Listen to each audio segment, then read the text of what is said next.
Hello, everyone, and welcome to the very first episode of the Mary the Enchantress Podcast. I'm a little nervous because this is my first time recording a podcast, and I'm just sitting here with my microphone all by myself. And honestly, it kind of feels like I'm crazy just talking by myself. But yeah, in this podcast, we'll be talking about all kinds of topics, things that affect me personally, as well as subjects that some of you might relate to. And my goal is to share my thoughts, experiences, and hopefully start conversations that make you feel seen, understood, or simply entertained. So, I would like to apologize in advance for my English. It is not my first language, so I might make some mistakes. But I hope that you will still be able to understand me, and I really hope that you'll enjoy this first episode. So, without further ado, let's get started. Okay, so lately I've been watching a lot of family YouTube channels, like creators like the Calogero sisters, the Ha sisters, and people like that. And at some point, I became kind of obsessed with that type of content. Like, I would literally wait for every new video to come out. And before I knew it, I was almost addicted to watching them without really understanding why. So, well, actually, I do know why. First of all, their videos are genuinely hilarious, to me at least. Like, I find them funny. But also, their personality makes me laugh. They make me smile, and sometimes they even make me emotional. So that's where it gets interesting. I realized that I found a lot of comfort in watching sisters or siblings in general who genuinely seem to love each other, and have a healthy family dynamic. Watching them almost felt comforting, like I was getting a glimpse of something that I never really experienced myself. And then it hit me. The reason why I love this kind of content so much isn't just because the videos are funny to me or entertaining. It's also because I grew up in a pretty toxic family environment, seeing people who have healthy relationships with their siblings and parents gives me this strange sense of peace. And sometimes I even catch myself imagining what it would be like to be part of their family, or feeling like I'm spending time with them instead of just watching a video.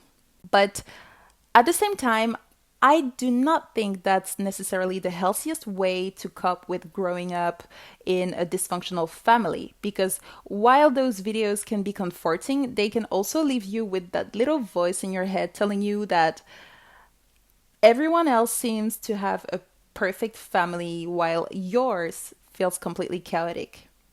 And that comparison can be really painful. And that's actually what inspired me for today's episode. Like, I wanted to share all the different things that I've done over the years to cope with, heal from, and slowly detach myself from a dysfunctional or toxic family environment. So, in this podcast, I'm going to give you all the tips that I used, and I really do hope that it's going to help you too. And yeah, let's get into it. I really do hope that the sound is great, guys. I tried to buy some mics, but the sound with those mics were awful. Like, genuinely, I've spent 30 euros for those mics, and I feel like the sound was not it. So now I'm just using my Apple headphones, like, the basic headphones. So I really do hope that the sound is still great, but I'm looking forward to invest in other mics. Not yet because, I don't have any money anymore, but when I will have more money, I will probably invest in better mics. But let me know if the sound is nice or bad, so I know if I need to change quickly or not. Anyways, let's move on with the first thing on my list, and probably the most important one, which is therapy. So before I get into it, I want to be completely transparent with you guys. I am not currently in therapy. I've only been to therapy 7 times in my life, and that was about 2 years ago, right after the Blackpink concert, guys, by the way. And the reason why I went is because where I live, you can get a limited number of free therapy sessions every year. So I honestly just jumped at the opportunity because things with my family had become so overwhelming that they were starting to seriously affect my mental health. Oh, by the way, trigger warning. I'm about to briefly mention thoughts about not wanting to leave, so if you're a little bit triggered by that, I think that you should avoid listening what I'm about to say. But if you're not that triggered by that, then you can keep listening. So, yeah, at that point, I was in such a bad place, in a bad state, that I started wondering if life was even worth living anymore. I wasn't making plans to hurt myself, but I genuinely couldn't see a reason to keep going. Like, looking back now, I just realized how much pain I was carrying. So I went to those 7 free therapy sessions. I am not sure if it's 7 free therapy sessions or more. It's probably like 10 or something. But I only did 7 free therapy sessions. And I personally don't think that 7 sessions are enough to see real and long-term progress. I know that I probably should have continued going, and honestly, I wish I had. But finding a therapist who's accepting new patients is incredibly difficult where I live. And getting an appointment can take months. And I know a lot of people are dealing with the exact same problem. So I think we're facing a real mental health crisis. More and more people are reaching out for help, but there simply aren't enough professionals available. And it's really heartbreaking. And on top of that, if you live in a country where therapy isn't covered or where you don't have access to free sessions, you often have to pay for everything yourself. And therapy can be expensive, and unfortunately, not everyone can afford it. If that's your situation, please don't do what I did and do not give up. Keep looking for options. Reach out to local organizations or charities. Talk to a social worker if that's available where you live. And check your government's official website to see what mental health resources or financial support they offer. Because therapy can really make a huge difference. Talking to someone outside of your personal circle, I still don't know how to pronounce that word. Talking to someone outside of your personal circle, especially a trained mental health professional, can completely change the way you see your situation. Sometimes just having someone who listens to you without judging is the first step toward healing. Trust me. So yeah, go to therapy. My second advice is to make time for yourself and yourself only. When you're overwhelmed by family problems, or honestly just life problems in general, they have a way of taking over every part of your life, and that's not healthy. You end up stuck in this vicious cycle where all you think about are your family issues, how unhappy you feel, and everything that's going wrong in your life. And the more you think about it, the bigger those problems start to feel. And the bigger they feel and the worse you feel. It's a cycle that's really hard to break. So one thing that has helped me step out of that cycle is intentionally setting aside time for myself. Okay, I know that this advice won't be easy for everyone. I'm lucky enough to have the flexibility to do that because, well, I'm currently unemployed and I don't have children. So yeah, I realize that that's a privilege. But even if your schedule is packed, I really encourage you to carve out a little bit of time that's just for you. Even if it's only 20 minutes a day, use that time to do something you genuinely enjoy. And if possible, try choosing an activity that doesn't involve your phone, your laptop, or any other screen.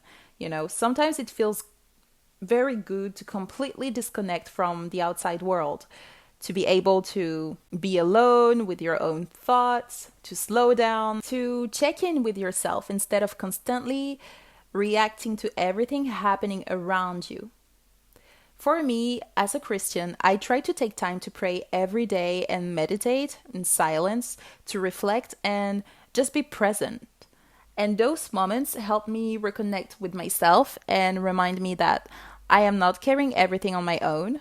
Oh, by the way, I forgot to mention that earlier, but I want to add a quick disclaimer. If you're experiencing physical violence, abuse, or if you're in any situation where you don't feel safe at home, this advice isn't a substitute for getting help. If that's your case, please contact your local emergency services or reach out to the appropriate official organizations that support victims of abuse. Your safety always comes first. But if your situation allows it, spend some quality time alone with yourself. Give yourself permission to disconnect from all the outside noise that's stealing your peace. Go for a walk without your headphones. Sit alone in a cafe and treat yourself to your favorite drink, or spend an hour doing your makeup just because it makes you feel good, Not because you're going anywhere. Read a book, journal, paint, do whatever fills your cup. Those quiet moments with yourself can be incredibly healing, and I truly believe that they're one of the best gifts you can give to yourself. So think about this. And that brings me to my third piece of advice, which is find your safe place. When you're taking time for yourself and trying to heal, it's really important to identify something that genuinely brings you comfort, as long as it's something that's healthy. Because let's be honest, if the first thing you turn to whenever you're dealing with family problems or any kind of problems is alcohol, cigarette, drugs, or anything that's harming you, I'm sorry, but that is not a safe place. You're not finding comfort. You're just hurting yourself in a different way. Because a real safe place should be safe. So it should make you feel better without putting your physical health, your mental health, or your safety at risk. Your safe place can be anything. It can be going to the gym, it can be doing your makeup, it can be painting, cooking, reading, gardening, dancing, whatever you want. Whatever makes you feel calm and brings you a little bit of peace. For me personally, I love writing whenever I'm struggling. My dream is actually to become a published author one day. So writing has always been a huge part of my life. And sometimes putting my feelings on paper is so much easier than trying to say them out loud. Like I can organize my thoughts, let my emotions out, and process everything that's going on in my head. It helps a lot. But I also love working out, trying new hairstyles, or experimenting with new makeup techniques. And I know that those things might sound small or even a little silly, but they genuinely help me to disconnect for a while. And they give my brain a break. And afterwards, I almost always feel lighter. So you should try. And if you don't know what your safe place is yet, well, that's completely okay. Try different things, experiment with new hobbies, gives yourself permission to explore, and eventually you'll discover the activities, places, or routines that makes you feel the safest, the calmest, and the most like yourself. And once you find that place, that safe place, protect it. My fourth piece of advice is to take care of your appearance. When you're going through a difficult time, it's so easy to stop taking care of yourself. Like, I know that whenever I'm dealing with family problems, one of the first thing I want to do is to stop making effort. Sometimes the emotional pain feels so heavy that even getting dressed or doing my hair can seem exhausting. But here's what I've learned. The way you present yourself really does matter. Not because you owe anyone beauty or perfection, but because the way you treat yourself often reflects how you see yourself. It can influence your confidence, the way people perceive you, and even the opportunities that you feel ready to go after. And personally, I believe a lot in manifestation, positive affirmations, and the law of attraction. And I think it's important to have a clear vision of the person you want to become. Just because you grew up in a toxic family or because someone made you feel small doesn't mean that you are small. It doesn't mean that's who you are. You can be kind, you can be intelligent, you can be ambitious, you can be full of potential, and you deserve to see those qualities in yourself before anyone else does. Even when I'm surrounded by people whose energy isn't healthy, I try my best not to let that negativity become part of who I am. There is someone in my family who has contributed a lot to the dysfunction in our home, and this person doesn't take care of themselves. And I've always reminded myself that just because we're related doesn't mean that I have to become like them. Their choices don't define me. Their behavior doesn't define me. Their life is not my future. I know who I am, and I know the kind of person I want to be. When I look in the mirror, I want to see someone who reflects the values that I carry inside. I want to feel confident. I want to feel beautiful. I want my appearance to match the person I know I am on the inside. And for me, taking care of my hair, doing my makeup, putting together an outfit that makes me feel good, those things aren't about impressing other people. They're acts of self-respect. They're little reminders that I matter. So don't let the people who hurt you take that away from you. Don't let a toxic family member convince you that you're not worth taking care of, because that is not the case. You deserve to look after yourself. Not for anyone else, but just for you. My last piece of advice is this: stop trying to save people who aren't ready to save themselves. And I know that might sound harsh, but hear me out. Some people are comfortable staying exactly where they are, or maybe comfortable isn't the right word. Sometimes they've become so used to living in a toxic environment that they don't even know how to live it anymore. And as painful as it is to accept, it is not your job to rescue them. Now, of course, if someone in your family is in danger or their life is at risk, that's different. Please reach out to emergency services or the appropriate professionals if that's the case. Do not leave them alone. But outside of those situations, you cannot force someone to change if they don't want to. You can pour all your time, your energy, your love, and your hurt into helping them and still see absolutely no change. And that's incredibly frustrating because sometimes people become so familiar with their pain that it almost becomes part of their identity. Change is scary and healing is hard. And unfortunately, not everyone is ready to take that first step. The best thing you can do is encourage them to get professional help. Tell them how their behavior is affecting you. Have the difficult conversation.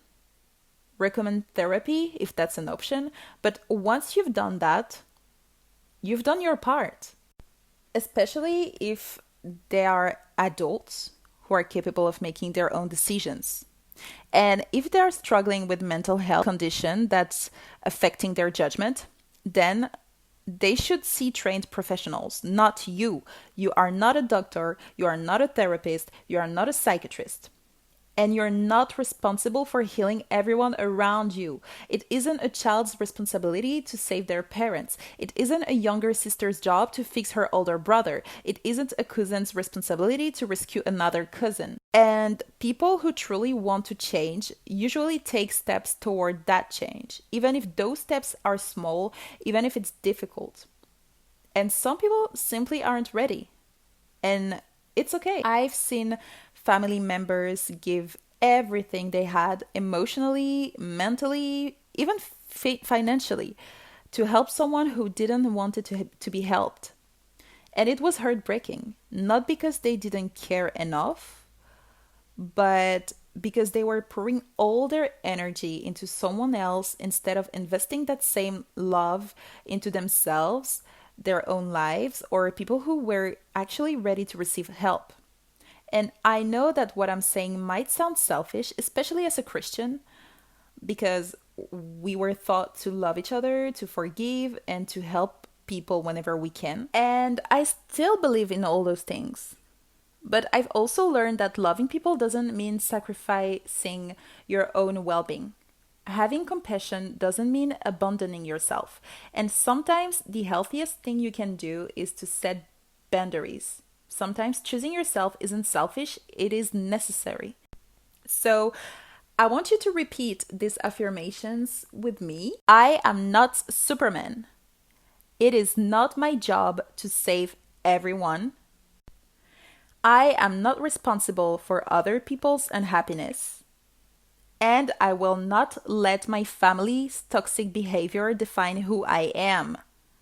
Those are their choices. This is my life. So that's it for this episode, guys. Thank you all so much for listening. I really hope that you enjoyed this very first episode and that you'll stick around for what's coming next. I am planning to release more episodes over the next few weeks, but since this podcast is brand new, I'm still figuring things out and I don't really have a set posting schedule just yet, so just stay with me while I find my rhythm. In the meantime, feel free to follow me on social media to stay updated on new episodes and everything related to this podcast. And don't worry, the next episodes will probably be a little lighter than this one. Thank you again for spending time with me today. It truly means a lot, and take care. Bye.